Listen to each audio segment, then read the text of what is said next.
Hi மக்களே, welcome to all, thanks to all. நம்ம வீடியோவுக்கு உங்களை வெல்கம் பண்ணிக்கிறோம். என்னடா இவன் மண்ணில் என்னமோ ரவுண்டாக போட்டுட்ருக்கான் பூமியில் அப்படின்னு பார்க்குறீங்களா? இது ஒன்றும் இல்லை மக்களே, எங்களுடைய 40 ஆண்டு கால கனவு இன்றைக்கி நிறைவேற போகுது. அதுக்காக பூமி தாய்க்கு ஒரு பூஜையை போட்டுட்ருக்கோம்.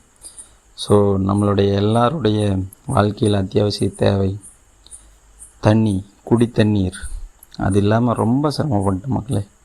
ஸோ அது இந்த இடத்துல இருக்குது அப்படின்னு சொல்லிட்டு இந்த நிலத்தடி நீர் மட்டம் பார்க்குறவர் சொன்னார். அதுக்காக இங்கே பூஜை போட்டுட்ருக்கோம் மக்களே. ஸோ இது ஒரு பெரிய ப்ராசஸ் மக்களே, உண்மையிலேயே.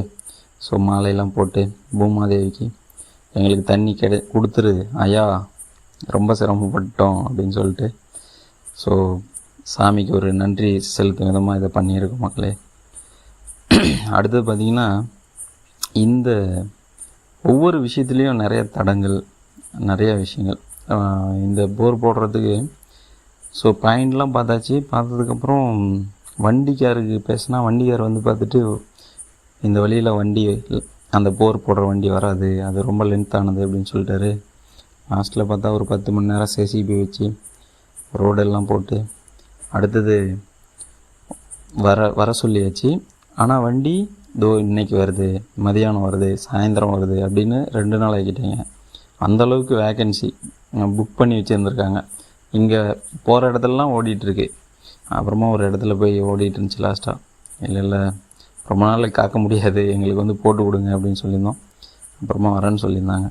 ஸோ பூஜையெல்லாம் பண்ணிட்டு வண்டி வந்து பூஜை பண்ணுறதா தான் இருந்தது. வண்டி வரத்துக்கு லேட்டானதுனால அந்த நல்ல டைமில் பூஜை பண்ண சொல்லிட்டாங்க.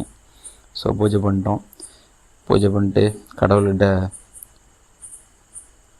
பிரார்த்தனை பண்ணிவிட்டு அப்பாக்கிட்டையும் வேண்டிட்டு ஸோ எங்களுடைய கவலையை போக்கி வைங்க. கிட்டத்தட்ட 1 கிலோமீட்டருக்கு மேலே போகணும் மக்களே.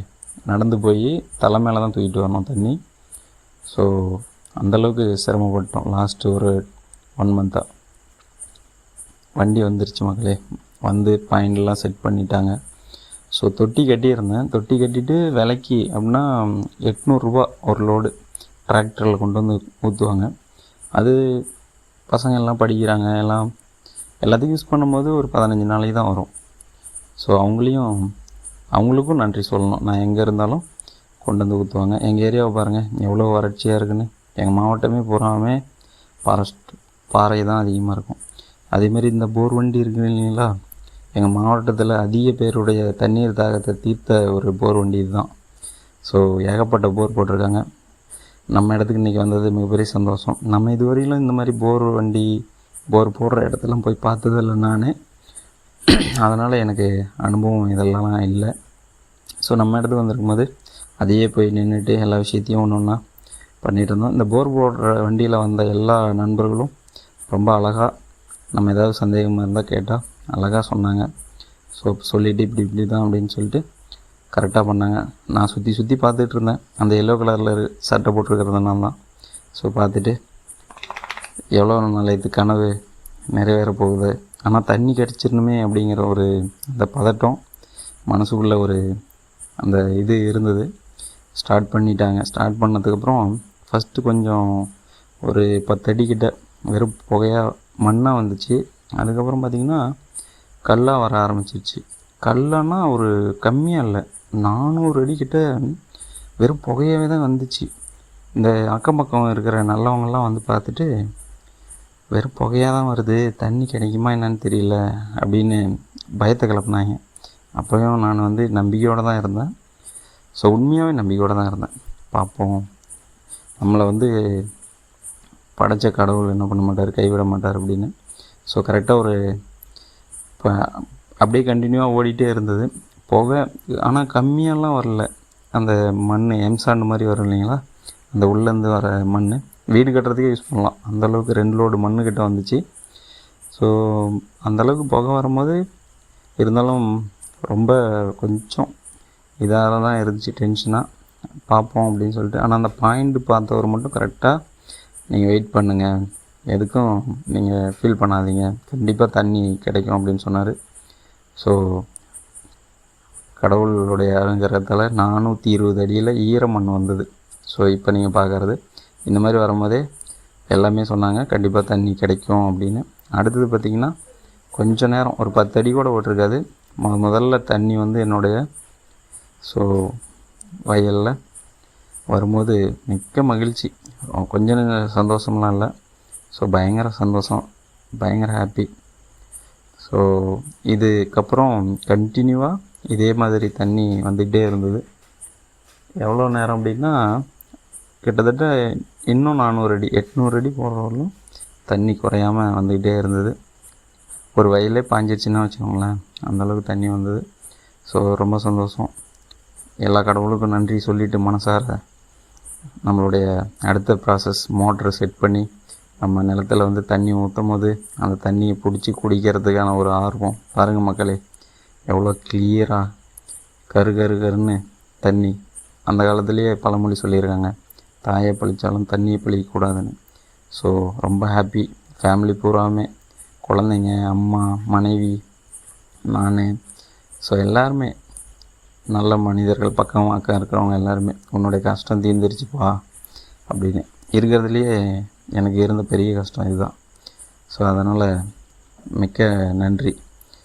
அதுக்கப்புறம் பார்த்திங்கன்னா நான் சொன்னேன் இல்லைங்க, போர் பைப்பில் ஒரு கவர்மெண்ட் பைப் இருக்குது, அதை வந்து ரெடி பண்ணுறது கிட்டத்தட்ட 3 மாதம் நான் தெரிஞ்சிருக்கேன். ஆனால் ரெடி பண்ணியே கொடுக்கல கடைசி வரலும். அதனால தான் நாங்கள் 1 கிலோமீட்டர் நடந்து போய் எடுக்க வேண்டியதாச்சு. நினச்சி பாருங்கள், 3 மாதம் தலையில் தண்ணி தூக்கி 1 கிலோமீட்டர் நடந்து காலையில் சாயந்தரம் எப்படி இருக்கும். அந்த போர் மண் பாருங்கள், நான் சொன்னேன் இல்லைங்களா, அந்த 400 அடிக்கு அந்த போர் மண் தான் அங்கே முட்டையாக இருக்கிறது, கூமாச்சா அவ்வளோ மண்.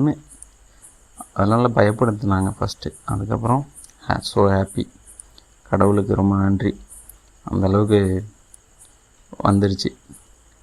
வறண்ட பூமி. இந்த தொட்டில் தான் மக்களை நான் தண்ணி வாங்கி விலைக்கு வாங்கி ஊற்றிட்டு இருந்தேன். இந்த தொட்டிலேயே இப்போ மோட்டரை போட்டால் வந்து ஊற்றுது டைரெக்டாக. சொர்க்கமே இதுதான் அப்படின்னு இதை கஷ்டப்பட்டதுனால எனக்கு அப்படி தான் தோணுது. அந்தளவுக்கு ஹாப்பி. இப்போ எல்லோரும் நல்லா நம்ம எல்லாத்துக்குமே யூஸ்ஃபுல் தண்ணி. நாங்கள் வெளியில் நிறையா தண்ணி எடுத்து வச்சிடுறது, குருவிங்க, காக்காய் இந்த மாதிரி இதெல்லாம் வந்து குளிச்சிட்டு போகுது இப்போலாம். அதெல்லாம் பார்க்கும்போது ரொம்ப சந்தோஷமாக இருக்குது. ஹாப்பி மக்களே. நம்மளுடைய சேனல் பிடிச்சிருந்தா தொடர்ந்து சப்போர்ட் பண்ணுங்கள், லைக் பண்ணுங்கள், சப்ஸ்கிரைப் பண்ணிக்கோங்க. தொடர்ந்து நம்ம சேனலுக்கு ஆதரவு கொடுங்க. அடுத்தடுத்து என்னுடைய வாழ்க்கையில் நடந்த சுவாரஸ்யமான விஷயங்கள், எல்லா விஷயத்தையுமே ஷேர் பண்ணிக்கிறேன். உங்கள் அனைவருக்கும் மனமார்ந்த வாழ்த்துக்கள், நன்றிகள். வாழ்க வளமுடன். இது வரைக்கும் என்னுடைய சேனலுக்கு சப்போர்ட் பண்ணிகிட்ருக்கிற உங்களுக்கும், இனிமேல் சப்போர்ட் பண்ண போகிற உங்களுக்கும் வாழ்த்துக்கள்.